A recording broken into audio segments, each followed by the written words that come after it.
মুখ্যমন্ত্ৰী যিবোৰ প্ৰশ্ন উত্থাপন কৰিছে সেইবোৰ প্ৰশ্ন নতুন নহয়।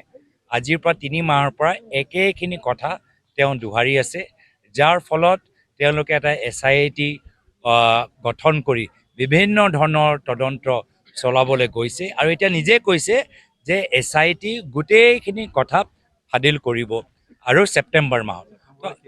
ময়ো কৈছোঁ ছেপ্টেম্বৰলৈকে কিয় ৰৈ আছে, আৰু মইতো SIT কামখিনি বাধা দিয়া নাই, তেওঁলোকে SIT কামখিনি আগবাঢ়ি যাওক।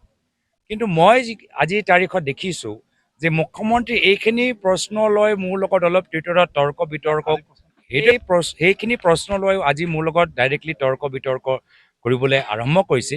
কিন্তু তাৰ বিপৰীতে মই যে কয়লালৈ যে সুধিছোঁ, এই প্ৰশ্নৰ একদম উত্তৰ দিয়া নাই। কয়লাই লৈ যে মই সুধিলোঁ যে গান্ধী বানচাল ইহঁতৰ বিজনেছ পাৰ্টনাৰ কোন? আজি ইহঁতৰ ওপৰত খালি ৰেডে হ'ব নে ৰেডৰ পিছত যে অবৈধ কয়লাৰ যে তথ্যবোৰ আজি ওলাইছে তাৰ ওপৰত কিবা পুলিচ একশ্যনো হ'ব? ইয়াৰ ওপৰত কিবা SIT হ'ব নে খালি SIT বিৰোধী দলকে আক্ৰমণ কৰিবলৈ আছে? এই প্ৰশ্নটো উত্তৰ দিয়া নাই। আজি আমি ধাৰাবাহিকভাৱে আমি কি দেখা পাইছোঁ যে উমৰাংচাও এটা দুৰ্ঘটনাত বহুত আমাৰ মানুহ প্ৰাণ হেৰুৱালে। চৰকাৰে কি কৰি আছিলে? প্ৰাণ হেৰুৱাৰ আগত তেওঁলোকে কিয় গম নাপালে? চৰকাৰ কি শুই আছিলে নেকি? গৃহ বিভাগ কি শুই আছিলে নেকি? আজি কয়লাৰ অবৈধভাৱে 1.5 লাখ টকা যে প্ৰত্যেক ট্ৰাকৰ পৰা লৈ আমিতো সদায় কৈ আছিলোঁ। আজিতো কেন্দ্ৰ চৰকাৰে সেইখিনি কথা নিজৰ প্ৰেছ বাৰ্তাৰ জৰিয়তে প্ৰকাশ কৰিলে। তো অসমৰ গৃহ বিভাগ কি শুই আছে নেকি? আৰক্ষীসকলে শুই আছে নেকি? এইখিনি কথা নকয় নেকি? এইখিনিৰ ওপৰত কিবা পুলিচ তদন্ত হ'বনে নহয়? আৰু ইয়াৰ মোৰ এটা চিন্তা যে এই এতিয়া ED ৰেড এইবোৰখিনি যে কৰিছে, এইটো মাত্ৰ কাৰোবাক এৰেষ্ট কৰিবলৈ কৰা নাই। কোনোবাই ৰাজনৈতিকভাৱে বেছি উঠিছে তাক বহাবলৈ কৰিছে, বা ইলেকশ্যন আছে চলি আছে বা আগন্তুক দিনত ইলেকশ্যন আহিব, এইসকলৰ পৰা আৰু পইচা তুলিবলৈহে এই ধৰণৰ ৰেডবোৰ কৰিছে। দুখৰ কথা যে অসমীয়া নিবনুৱা যুৱকসকল হতাশ হৈ কয়লা, বালি, শিল, পাথৰ চিণ্ডিকেটৰ ভিতৰতে সংস্থাপিত হৈছে। তেওঁলোকে ভাল চাকৰি পোৱা নাই, তেওঁলোকৰ উপাৰ্জন কৰিবলৈ এটা সুযোগ পোৱা নাই।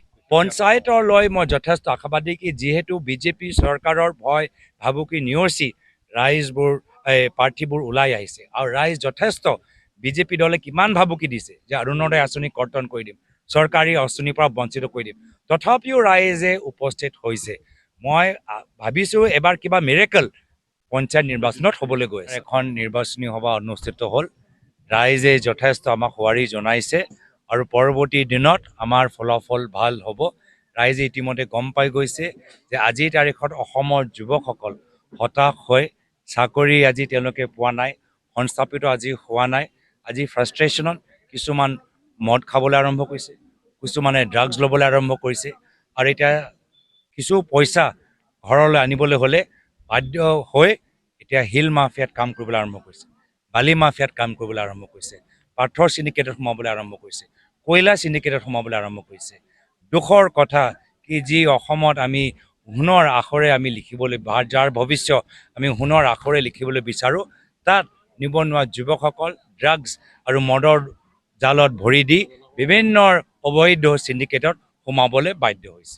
এইটোতো নতুন কথা নহয়। তেওঁ কিমানবাৰ ইলেকশ্যন কমিশ্যনৰ পৰা তেওঁ ৱাৰ্ণিং পাইছে, তেওঁ কেম্পেইন ৰুধিবলৈ ইয়াৰ পূৰ্বে লোকসভা নিৰ্বাচন বা বিধানসভা নিৰ্বাচনত তেওঁ কোৱা গৈছে।